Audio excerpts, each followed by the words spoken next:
This month, we're sharing some of the past year's MVPs, Most Valuable Podcasts. Today, we're reprising episode 63, Proximity Alone is Not Antiracism. This is Jews Talk Racial Justice with April and Tracie, A weekly show hosted by April Baskin and Tracie Guy-Decker. In a complex world, change takes courage. Wholehearted relationships can keep us accountable. Tracie, you shared a wonderful idea for a podcast episode. And as you said, I think that we've touched upon this topic, but we haven't gone in deep around it. So I'm very excited about this. And since you had the idea, I'd love for you to introduce it to our friends. Thanks, April. Yeah. So I was thinking about the kind of false idea that sometimes is expressed that proximity across difference creates anti-racism or anti-oppression. Like the idea that, well, I can't be racist because my uncle is Black. This is a white person speaking, obviously. Or I can't be racist because my grandson or because my spouse. I've been an administrator in Chicago public schools for 3 decades. Right. Exactly. And can we list some more? Can we just list some more for a moment? More of them? Yeah. I am married to a Black partner. We have adopted transracially. Let's see what else we have here. The schools is a big one. I have led a racial justice committee at X organization for X number of years. Right. Or the classic, some of my best friends are Black. Yes. Some of my it's not oldie but a goodie. Friends are Black, Asian, Latino, South Asian. Who am I leaving out? I think the administrator in the public schools is a good one. Like that's actually a type. Any service profession. I hear that. Right. You know, like I'm a social worker, I'm an administrator, I'm a teacher, I'm a whatever the service profession is, counselor, physician in the inner city. Yeah. And so I'm excited to get into this because this is one of those areas of racial justice that is nuanced, where there's a nuance here. And once you get into it, it's not so nuanced, but on its surface, it seems like contradictory messages. I love the wisdom and insight that Brian Stevenson and as well as many others share about the power of proximity and how important it is to get proximate to people. And I believe in that. And I believe that my intercultural competence has been deeply strengthened by this. But I want to turn it back over to you. But one thing that I just want to name at the outset is the degree of that proximity, not so much physically, but internally, is how much is a person who is entering a space across a line of difference, especially a person with a non-target identity, so someone who's a member of an oppressor group. When you are proximate to people, what narrative is dominant in your analysis of that experience? Not in your own mind or of your own life, but how much are you really integrating that? Because a number of folks were talking about, because there are people, some of the best advocates I know, who have those identities we just named, or have those different experiences, or have those different positions.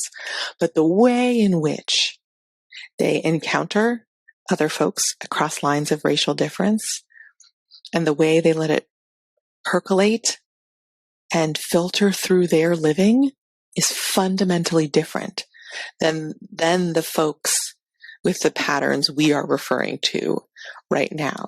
Some of the folks who can say some of the most racist or inappropriate things and use some of their proximity as a justification. But one thing I want to say before I pass back to you, Tracie, because I see you have a lot to say, is lots of people were proximate in a number of racist contexts in different neighborhoods all across America.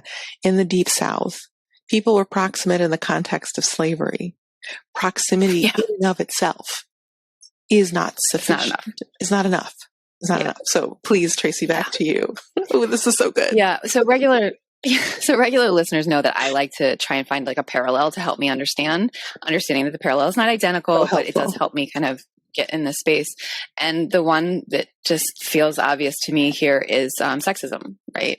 How many men who have wives and daughters continue to perpetuate sexism, which is not to say they don't love their wives and daughters. No. Right? They do. I genuinely believe that they do. But that doesn't mean that they don't also believe that being male, they are in some way superior. And they may not think it that way consciously. Like if I said to a man who I see perpetuating sexism, who has a wife and daughter, do you think that your wife is inferior to you? He would probably say, no, of course not. She's the boss.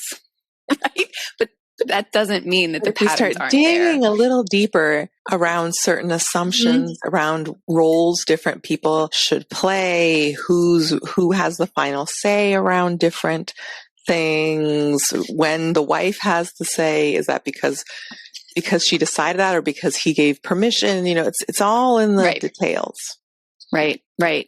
And one of the things that actually made me want to tackle this directly is, I don't know why, but I was reminded of this story recently. It's been several months that I met someone who in a white Jewish anti-racist space, and this person was actually a former administrator in this is a white Jewish person who was a former administrator in a predominantly Black school, and they were telling me about the importance of the inner work and what a game changer it was for actually making change in the culture of their school, right? So they were saying like all of their efforts to change the measurable outcomes for their Black students totally failed until they started to do the work to really understand how they had internalized racism.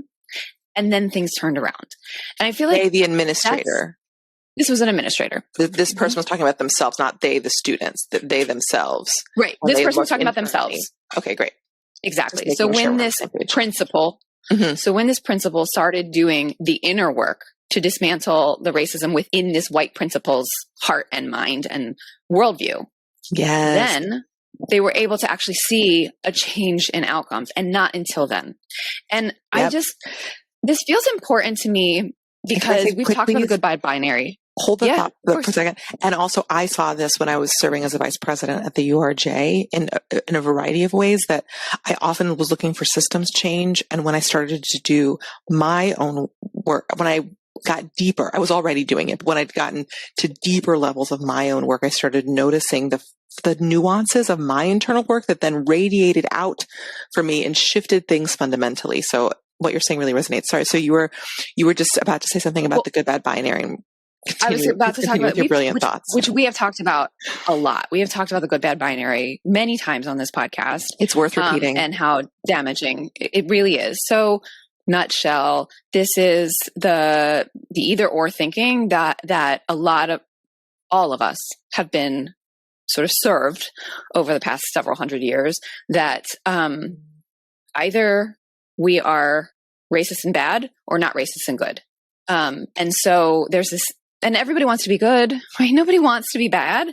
And so there's this, what happens is a denial and a bypassing, so that folks think, racism is a problem in white society, in white Jewish spaces, those ones, right? Like I hear non-Orthodox Jews like really kind of focus on problems in Orthodox spaces. Or, I hear someone hear a story about a church or a synagogue where a member of color got hassled by the security guard, and they think, well, you should come to my place of worship because that doesn't happen here, right? It doesn't happen here. It does happen. Spoiler alert. It happens. And the desire to be good creates a knee-jerk reaction to bypass one's own responsibility. I love where you're going with this, by the way. I just want to interject. Like, this is so good. This is so good. Oof. I felt like it was really important when we had this conversation that I talk about this as the white partner on this team, in part because I think some of that bypassing, like one could look at a white anti-racist and say, well, she's a good one. So if I can be more like her, then I'll be a good one too. Which I'm not saying I don't want to be a role model. I'm saying I also foul it up sometimes, not because I'm a bad person, and not because I'm not proximate. right? Or because I don't care. I have actually made a lot of effort to be proximate, and to build real accountable relationships across lines of difference. And that is essential to the work that I do. But it's not enough. And I still foul it up sometimes because I am an American and I've been socialized as an American, which is fundamentally like white supremacist or white superior. And one of the specific things that like, I think helps people sometimes hear this. I have a friend who is very involved in like study abroad. And we were talking one time, and this is a white Jew. And he said, yeah, you know, we always send Americans like to the Dominican Republic for service work. We never talk about sending Dominicans to America for service work. Like we don't. And that's a fundamental structural superiority built into the nature of study abroad. And that was one of those things that like, as soon as he said it, I was like, oh yeah, you're right. But I didn't think about it because it's one of those like just structural things that I had accepted and internalized. I know you have a lot that you want to share about this topic, April. I do. I feel like it's going to be fun with our podcast in general as we go on, because there's so much to say about this and so many deep dives we could do, and we don't need to do all of that. I think just opening this up, and I love that you named the good bad binary, because that is a part of it. And I want your help here to help translate, and it might not need it, but it might need it, what I'm saying so that it's more digestible for some folks. Is I find with the folks we lovingly identified, some of the patterns we see with certain folks who say, I have X job, or I have X relationship and X context, and for that, therefore I am, is that I find that often people who say that and have those sorts of actions, they tend to speak and think in ways explicitly or more subtly that really others that group. It says, oh, well, kid, I've been teaching in this public school system for a long time in an urban area, and these kids' parents just don't care about education. Really? Really? Right? And what I've found among particularly other Jews of the global majority, Jews of color, often who are also multiracial, that's something that we say from our deep, intimate, non-judgmental proximity to different facets of our community, and communities and facets of our family, is that one of our takeaways is profound compassion, and that everyone is doing their best, and that each different group and set of people are navigating a lot of complexity. And some complexity is easier, and some complexity is much harder. But every single group or individual in different facets of our lives who embody very different identities, when you get close to them, you see a number of universal elements, and you also see the specificity of their experience that leads to the quirks or specific characteristics that they have that either annoy us or often that we love most about them, about their upbringing, about the challenges they're facing, and the adaptive, courageous, and or practical actions or skills they've developed in order to survive in this world. As opposed, there's a softness about it. And there's also a desire to change the world, to help shift systems, or to help some of these folks through things, but it's with a profound and fundamental, unwavering understanding of each person's and each community's agency and humanity and courage in the context of what they are navigating. As opposed to patterns that I see play out in this dynamic that we want to name, again, as Tracie said, or helped to set up, that understanding that with everyone we're talking about in all these scenarios, poor behavior, amazing, exemplary behavior, all of these folks, goodness is established and inherent, and that is not what's at question here. What's at question or up for discussion and reflection and setting aspirational goals to improve is noticing certain patterns that impede our individual and collective or communal or organizational efforts to work effectively across lines of difference. And one of the things that gets in the way is people in certain key positions, whether they are a volunteer or a leader in a space, not intentionally, but essentially lacking some humility and incorrectly assessing their ability to work across lines of difference. And so what we're trying to say here, I'm going meta for a second, is pointing out some of the attributes of this to help you perhaps see some of these patterns in yourself or in some of the folks around you, not from a place of judgment, but from a place of greater sociological and and social psych analysis around what are the dynamics that are playing out here so I can more effectively navigate this, and not from a place of judgment, because that's not helpful. And each person needs to take ownership of their own path, but we can be supportive of folks and have a better understanding of what they're navigating. So there's more I could say here, but I think I'll stop unless there was a thought I didn't fully finish. But I think I had other thoughts, but I think I finished it enough. So I'll pass it back to you, Tracie. Thanks, April. Yeah, I think, so you spoke to the kind of organizational and the way that the good by bad binary and the sort of conflation of proximity with justice. So I want to address specifically white women and women plus. I want to include all of my siblings who identify this way, and I want to speak to you specifically about this particular phenomenon, and specifically say that because of the way we have been socialized as women, it's really important that we be good. I mean, I see it in my daughter. I know for myself, like being a good girl is something that was kind of ingrained in us from, the moment we were born. And maybe even before. And it feels dangerous. Maybe even before, yeah. Because you were born through a body of a woman most of us who was navigating all of that and having all those chemicals all of that as well while the fetus was being formed. And that need to be good. And when it is challenged, it feels like danger.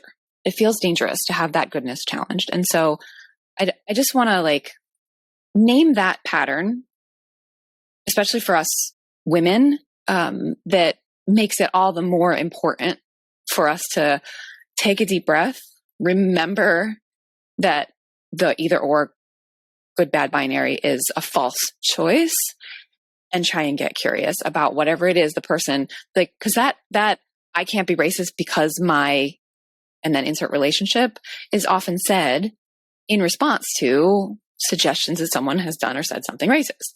And so I just want to really lovingly name that is a moment that can feel dangerous, but is not in fact dangerous.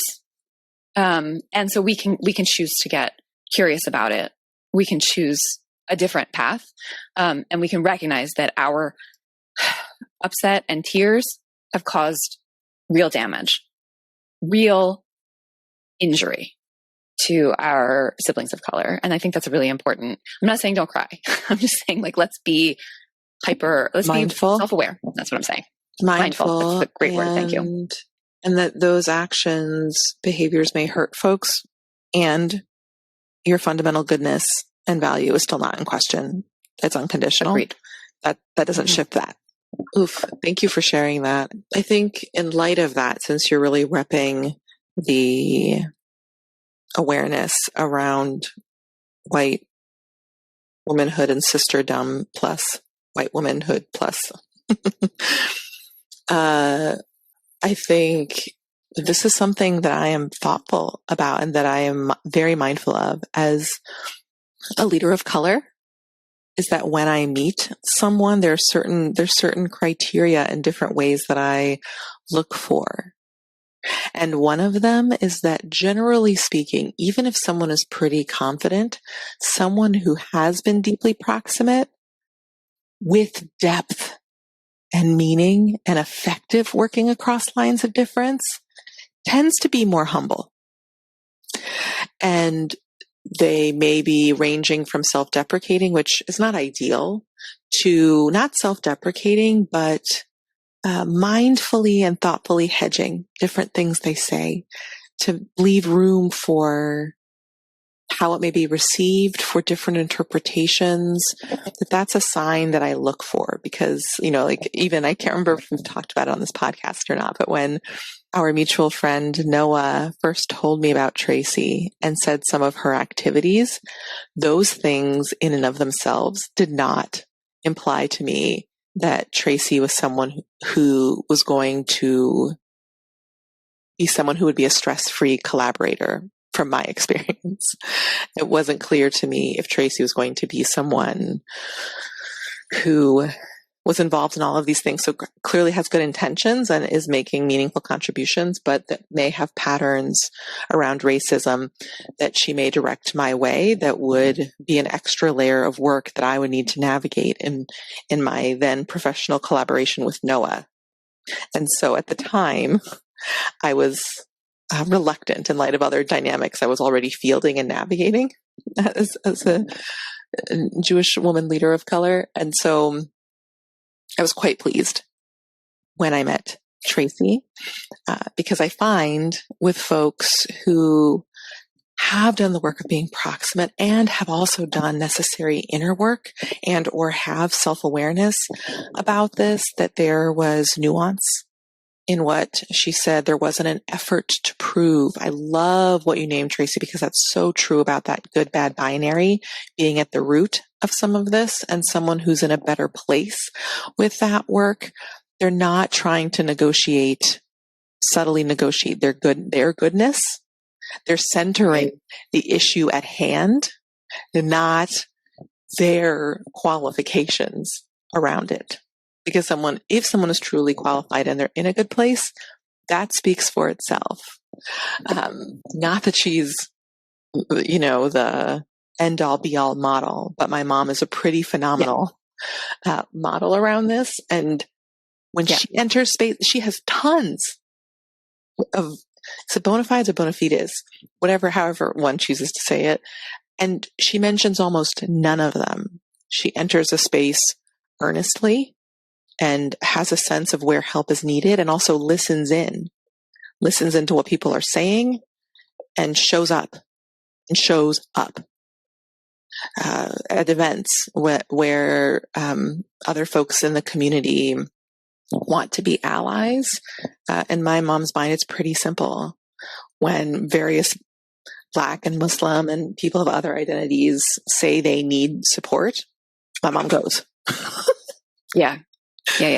Right. She centers in her collaborations with other people. She centers their perspective and their needs. And she still has her own, still uses her own internal compass around what feels right.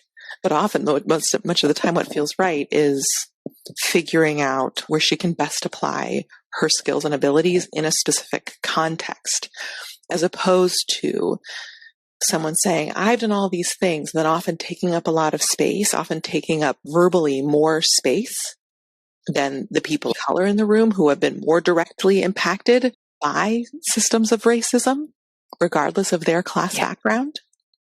So this is so juicy, and it's very important to notice these nuances. And I think one thing that I will mention, add a little both plug and say factually, is that there are various very concrete specific tools that can help folks assess where they are on a continuum of their ability to work across lines of difference. And one of those tools, which as a nerd in this field, as someone who spent years diving into this, one of my favorite tools is the intercultural development inventory. When I found this tool, it was at a time when I was navigating a lot of professional pressure to be in high production mode, and seeing what this organization produced just affirmed for me the fundamental belief I had that the best work around these enduring challenges is both to engage with as many people as we can, but also to reserve lots of time to develop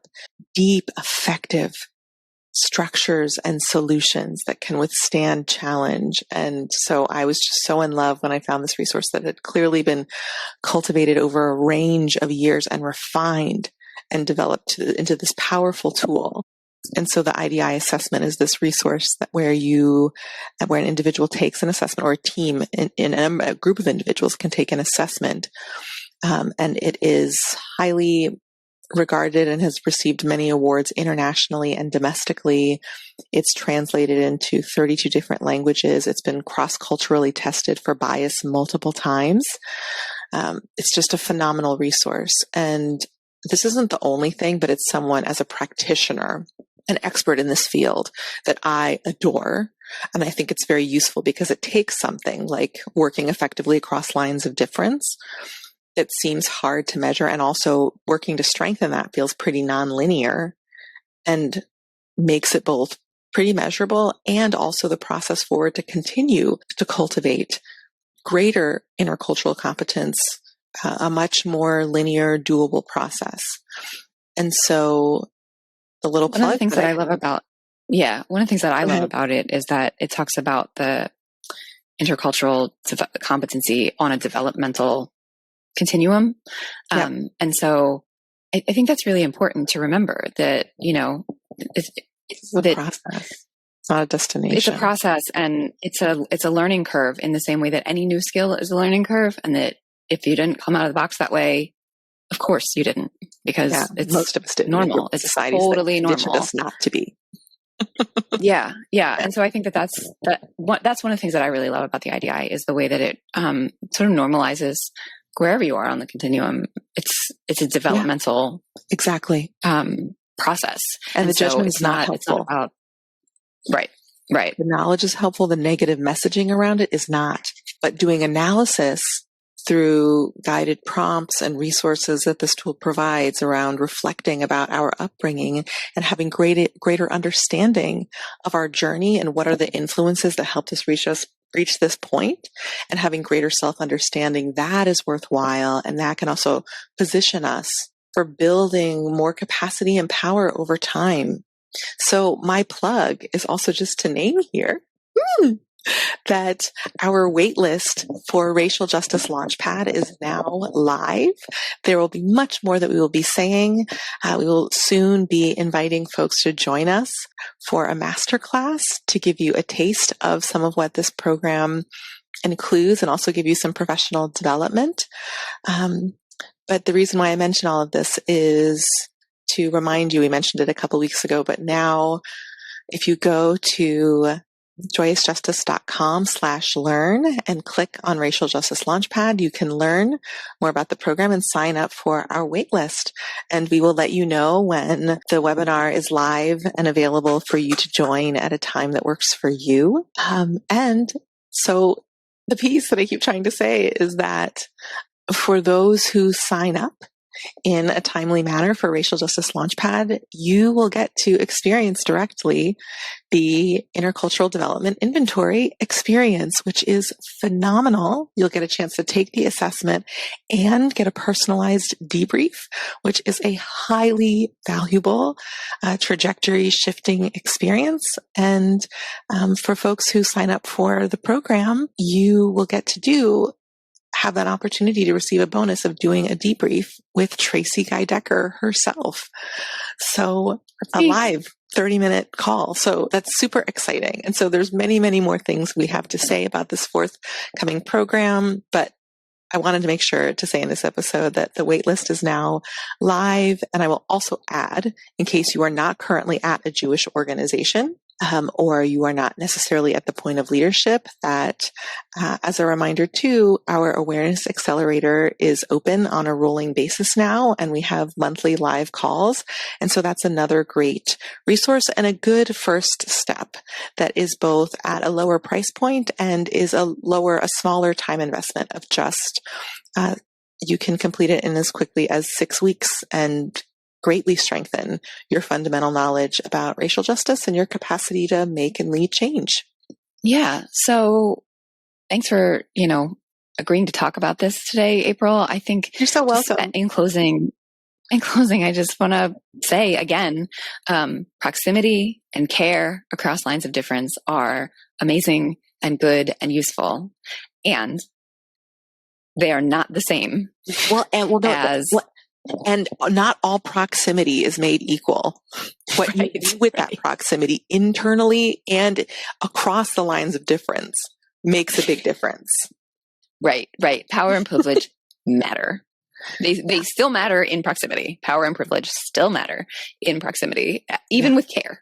And I think that is working to reconcile those in the context of their proximity, or at least be aware of it. I mean, I think the coming back to our framework from Dr. Barbara Love of a liberatory consciousness, awareness, analysis, like accountability, analysis, proximity without analysis and accountability. It's just proximity. It's not actually racial justice or any kind of justice. Yeah. Thanks for tuning in. Our show's theme music was composed by Elliot Hammer. You can find this track and other beats on Instagram at Elliot Hammer. If this episode resonated with you, please share it and subscribe. To join the conversation, visit JewsTalkRacialJustice.com, where you can send us a question or suggestion, access our show notes, and learn more about our team. Take care until next time, and stay humble and keep going.